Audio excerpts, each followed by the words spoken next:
Alright, so welcome to part 2 of this real-time LabView tutorial. We're just gonna kick off where we stopped. This is just an example that I have with some other files.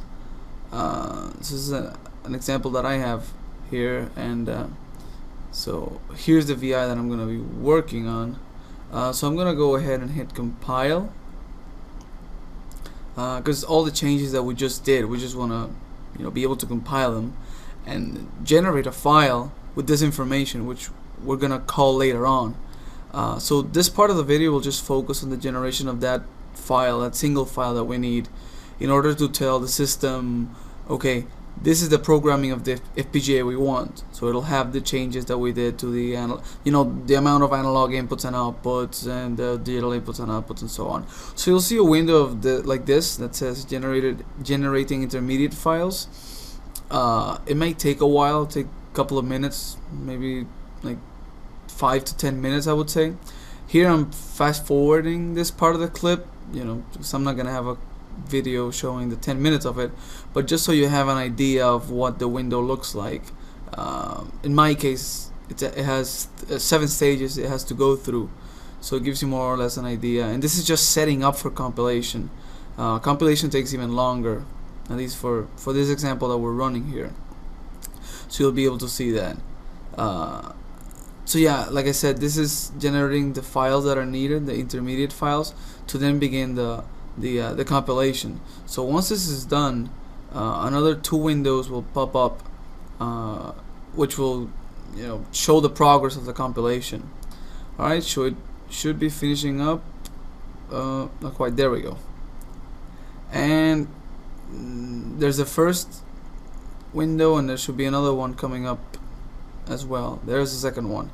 So these 2 windows will pop up as the file that we just modified is compiling, and this can take a while. So here you'll see this compile server, and then you'll see this other window here, the compilation status. I just close that. Okay, here it is again. So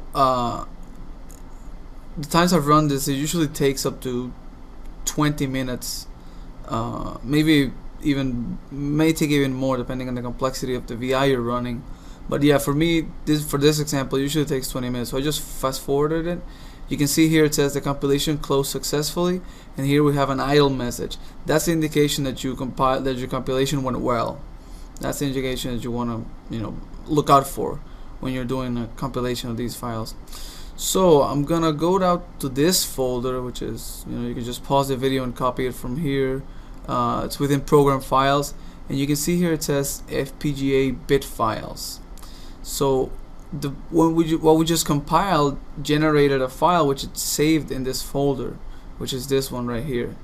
We can see because of just look at it for the date, because you may have a bunch of them with the same name, but the date's what will really set them apart. So we're gonna go ahead and copy this file, and then we're gonna go a couple of folders upwards to this folder called NI FPGA.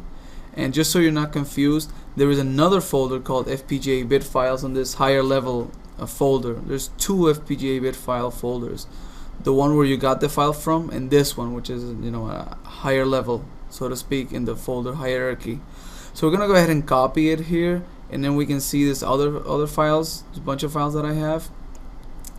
We're gonna go ahead and rename that file so that it recognizes it. So the first thing you want to do when renaming it is typing SIT FPGA space PCIe dash 7852R, which is the device we're using, then space and IO. All of this up to this point is mandatory, as you can see in the other files that I have above. And then you can put some sort of comment like RTLV video, and then you have to make sure that you put .lv bit.